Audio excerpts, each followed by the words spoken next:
Good afternoon, everybody. Welcome to Thunder Road. I'm Paul. My friends call me Thunder, so you can too.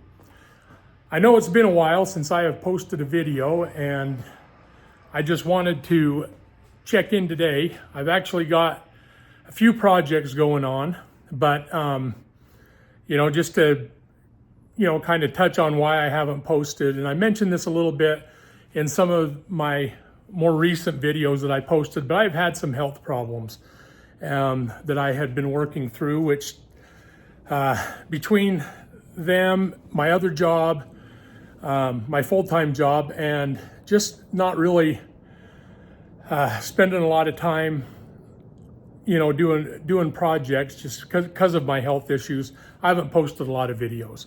Saying that, however, I believe that I have got those health issues under control, and so I'm hoping to be able to post a lot more videos this year than I did last year. And I do have a lot of projects going on. I'm still working on the CJ Jeep projects. Good news is even though I haven't been working on them, I have been still collecting parts that I'm going to need. And so really quick, before we get into the project I'm doing today, and I'll catch you up on that one here in a minute, but I just want to kind of go over where I'm at on the CJs.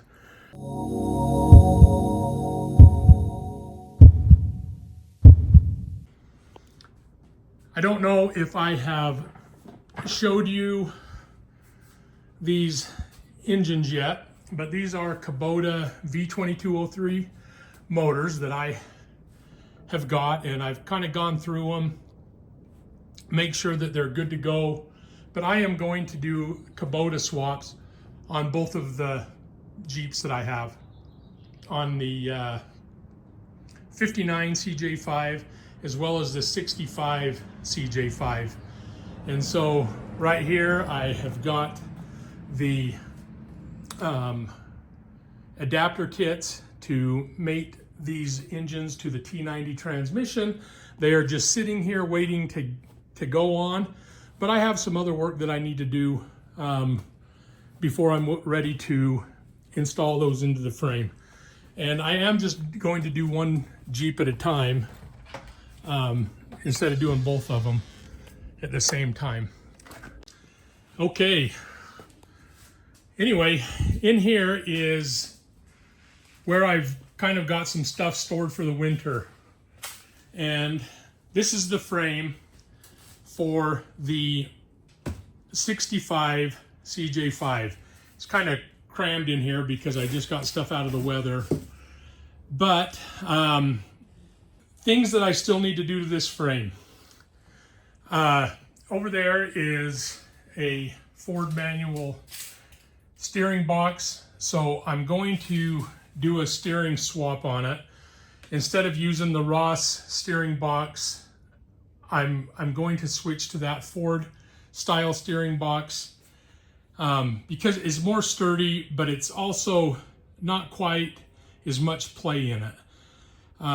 Another reason that I'm using it is I am going to add power steering to these Jeeps as well. So I'm going to use the electronic power steering out of a Prius, and I'm going to just tie all of that stuff together in this frame. I need to finish stripping down all of the rust off the frame.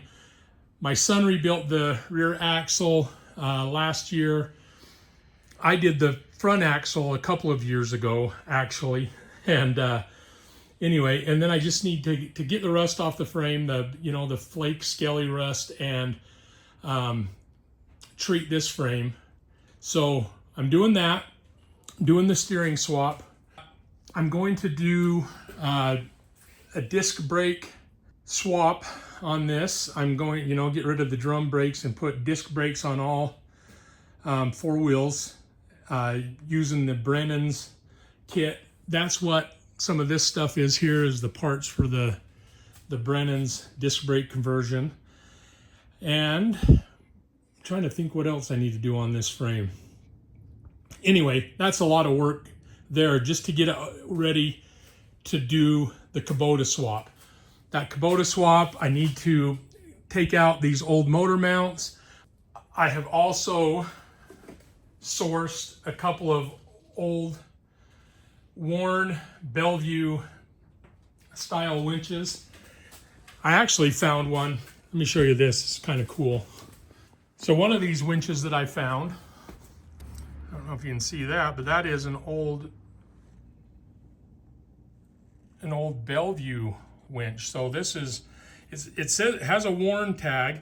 So I'm guessing, I'm not sure if, I know that Bellevue made stuff for Warn, and then eventually Warn purchased Bellevue, but I'm not sure if this winch is one that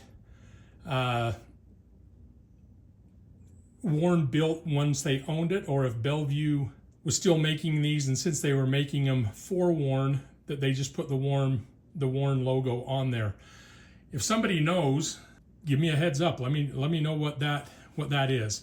Anyway, so I've actually got 3 of these winches. I got 2 of them that were such a good deal that I couldn't pass them up.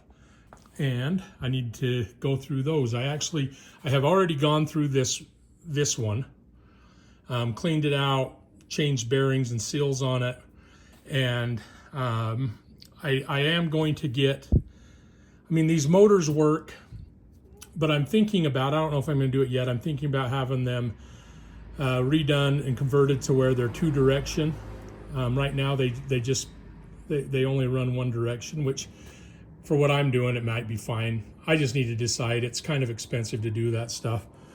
But anyway, so that's kind of where I'm at. I've got a transmission here on the table that I'm waiting on some parts for before I can put it back together. I have rebuilt the transmission and transfer case right here to go into the Jeep, the 65 Jeep that we were just looking at the frame for. The 59 Jeep already has a rebuilt transmission and transfer case in it that I did last year, and so it's working great. And so I am, I don't need to redo that one again. But today's project, I just bought this truck about a week ago, and it had a rebuilt transmission in it about 30,000 miles ago, so the transmission is solid.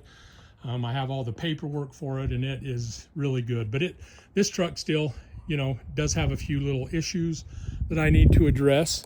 The one that I'm doing today is I am going to change spark plugs and coils. It has a slight misfire on cylinder 2. So rather than just addressing cylinder 2, I actually want to go through. I don't know when the last time this truck had a tune-up was. The previous owner took really good care of it. As you can tell from looking at it, I mean, it's a really clean truck. It runs really good, and he wasn't afraid to put money into it to keep it going. But it does have that misfire that developed actually right after I bought it.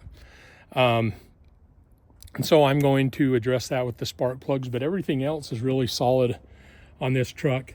Had new ball joints in it, a few thousand miles ago. The tie rod ends are a little worn out, and so I'm gonna redo tie rod ends and the track bar. And then I'm hoping that this truck will last me for a while without a lot of trouble. But it is a really clean truck. There's not really any rust to speak of on it. A couple of little nicks and stuff, but no cancer at all. And looks like maybe something kind of scraped onto it, a couple of little spots here, but it's not a bad truck at all. The interior is in really good condition. Nice and clean. I don't know what the seats look underneath these seat covers, but these seat covers are in great condition, so there's not really any reason to take them off. Anyway, everything seems to work on it. Okay, so under the hood, everything looks the way that it should.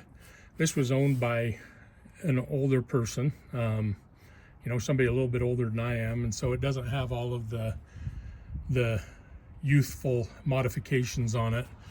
You know, it still has the factory air box, and I mean, it's actually just kind of a really clean engine. But the thing that I really like about it is there's actually some room in there to get in there and do some work. I'm hoping that these spark plugs aren't a big pain, and it looks like I should be able to, without a lot of trouble. I'm gonna have to remove some stuff, but be able to access all 10 of them. I've had a few people who have asked me why I didn't go with a 7.3 diesel, and I was looking at them. You know, I know that is a really good engine, that power stroke for this generation, but the trucks in my price range, I mean, even the gas ones, I mean, they're just beat up, and you know, they have a lot of hard miles on them. They're work trucks, and people used them for that. This truck was used, you know, like I said, by you know, an older guy, and he used it to pull a camp trailer. I believe that it lived in the desert Southwest when it was camping, and when it wasn't camping, it was kept in a garage. The undercarriage of the frame and everything is really really clean. Again, there's no rust under there, you know, whatsoever. And I mean, here in Utah, we don't have a big rust problem. I mean, I'm in northern Utah, and we do have cars that rust, don't get me wrong, but nothing like what they have back east in the Rust Belt and stuff like that. Utah's a pretty dry state, and if you know, after a snowstorm, if you keep the undercarriages cleaned off, you know, keep the salt washed off of them, then, you know, you won't typically have an issue with rust. But anyway, so sorry, that was a bit of a tangent, but anyway, I had been looking at the diesels, and then I kind of shifted towards this V10 engine just because of some of the things that I had heard about it and read about it. And you know, the diesels, the 7.3 diesels were good, dependable engines, but they're getting to the point in their life that they're ready to start having some major mechanical issues on them. And the mechanical issues on a diesel are far more expensive and just harder to deal with than they are on a gas engine. You know, you don't have the high pressure injection system on a gasoline engine that you do on a diesel. Those injector pumps are, you know, just a lot of money to fix them, to repair them. And the gas engines, I mean, aren't I mean, they still take money, but they aren't as expensive. And you know, I think the maintenance is just a little bit less on the gas engines than the diesels. I might be wrong. This is the first V10 that I've ever owned, so I'm hoping that they're as good as people tell me they are. And yeah, anyway, and then, you know, and again, this truck came up. If I would have found this truck that had a diesel for the price that I got it at, you know, I may have considered buying the diesel, but it didn't. And this one was the V10 that was a really clean truck and taken really good care of. So this is the one I went with. And hopefully it doesn't prove me wrong down the road. But I'm gonna start changing the coils and the spark plugs on it. Okay, well, I got half of these done on this, maybe you see them on the driver's side. And those actually weren't too bad. I didn't have to remove a lot of stuff to get back there to them. Now the passenger side is going to be a different story. And 4 of them are manageable, that number 5 all the way to the back by the firewall is going to be brutal, and I don't know how I'm going to get to it. I'm going to have to look and see if there is some big part that I can remove to actually get access to it, because right now I've got a heater hose right over the top of it. I think I could maneuver around it to get her without disconnecting it, to get the coil pack out, but I don't know if I can even get a spark plug socket down in there. Anyway, I'm gonna have to do some looking here and see what I need to do to get that out. But I've got to get it done, so when I get it done, I'll see you then. Now, just a side note, if anybody's interested, today is February 5th, and I am in shirt sleeves. In northern Utah, usually on February 5th, we've got, you know, several inches of snow on the ground, and our daytime highs are hovering somewhere either a little above or a little below freezing. And anyway, it's shirt sleeve weather, and it's been like this for, you know, a week or two. Now, as much as I like it, I don't know if in the distance you can see the mountains, but those are usually covered with snow all the way down, and we barely got any snow on the peaks. So that situation is no good for our water situation this summer, since you know, most of our water, well, all of our water comes from snow melt that gets stored in the underground aquifers and reservoirs, and if those don't have water in them, then we don't have water. So pray for snow the next couple months. Something interesting, I was getting a misfire on cylinder 2, which is why I was going to change the spark plugs, but I pulled out that coil and it is covered in oil, a coil with oil. So something's going on in there. Hopefully it's nothing bad, and that the spark plug just didn't get tightened, but I really hope that it didn't blow a spark plug out.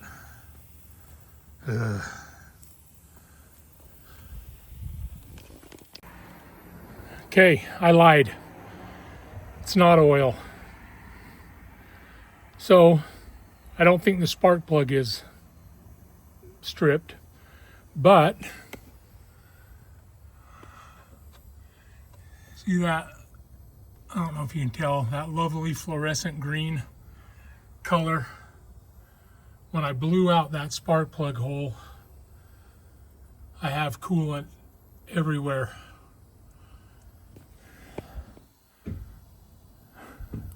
We know what that means. Well, it could mean a couple of things. It could mean a blown head gasket or a cracked head. Not fun. Maybe that's why this truck was such a good deal. Okay, pull that spark plug out and we'll take a look. Okay, well, here's where I'm at. So there was coolant in the spark plug hole on cylinder 2. My initial thought was a head gasket, but I don't know how it would have got into the spark plug hole if it was a head gasket. Okay, I got my spark plugs changed, and I just want to kind of give you a little bit of an update on the coolant in spark plug hole number 2. So when it happened, I was talking, I, said, man, it means I may have a blown head gasket or a cracked head. And as I got thinking about that, what I did is I blew out the excess coolant in that spark plug well with the air compressor. And then I vacuumed, everything out that I could, get out of it with the shop vac. Sucked all the excess coolant out of there. And there was quite a bit in there. It was probably 2 or 3 inches deep up on the, up inside that spark plug well. So I pulled the spark plug out, looked at it, and I don't know. Well, let me kind of tell you what I'm thinking now. So I cannot. So I did a compression test after I got the other spark plugs changed, and I did a compression test on that cylinder, and it tested fine. So I'm almost positive there's not a crack in the cylinder head. And even if there was a crack in there, I don't know how coolant would have gotten from the water jacket into that spark plug well, and why it wouldn't have drained back out again. That was the thing that, kind of when you think about stuff, you kind of get cooler heads, a cooler head about it, and you start thinking rationally and, and practically, and how you could have got coolant in there. And as I did the back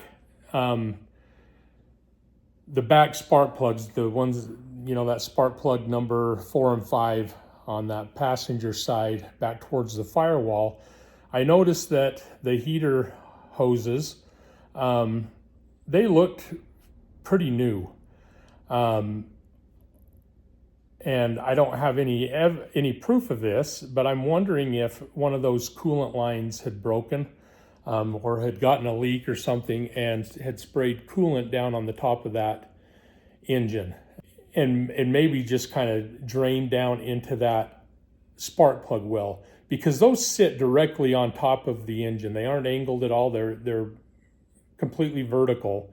And I'm thinking that that's probably what happened. I got the engines, put back together, got all the spark plugs changed, started it up. Man, it runs great. Doesn't seem to have any issues. I'm going to, I don't drive it a lot, and I don't plan on driving a lot, but I think I'm going to drive it to work for the next few days, and, over the next week or so. And I want to, after about a week, pull that coil and that spark plug, pull the coil out and see if there's any coolant in there.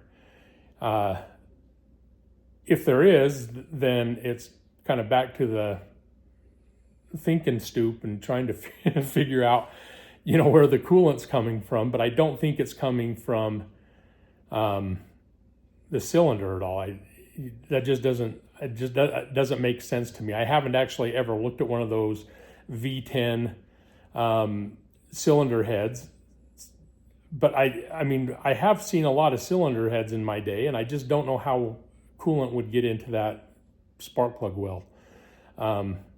So we'll go from there. If it has coolant in there again, then I will start looking for a coolant leak somewhere else. The thing is, on top of that engine, I cannot see anywhere that there's coolant leaking from. And so either it had maybe, like I said, one of those heater hoses broke, or maybe somebody was, I don't know. I mean, maybe somebody was topping off the coolant and spilled some, I'm not sure. None of the other spark plug wells had any coolant in them. That number 2, I mean, I guess somebody could have dropped a bottle of coolant while they were trying to top it off. I don't know. I don't think it's a big deal as far as the cylinder head goes, though. I guess that's my point here. It's got to be coming from somewhere else, and the engine runs great. I'm not burning any coolant through the exhaust. The spark plug had kind of a white chalky layer on it, but that could have also come from it misfiring. I mean, there's a lot of other things that could be. So I'm not concerned about the cylinder head right now. I'm concerned about where the coolant came from or is coming from if it happens to fill up again. If it doesn't fill up again, great, problem solved. Yeah, the mystery, we don't know the answer to the mystery, but it doesn't really matter if I'm not getting coolant in the spark plug well. So as far as that goes, I won't really care. Anyway, I just wanted to, update you on my thoughts on that. And I appreciate you watching. Remember to love God and to love your neighbor. And that would make this world a better place if we all did that. And thanks for watching. We'll see you next time.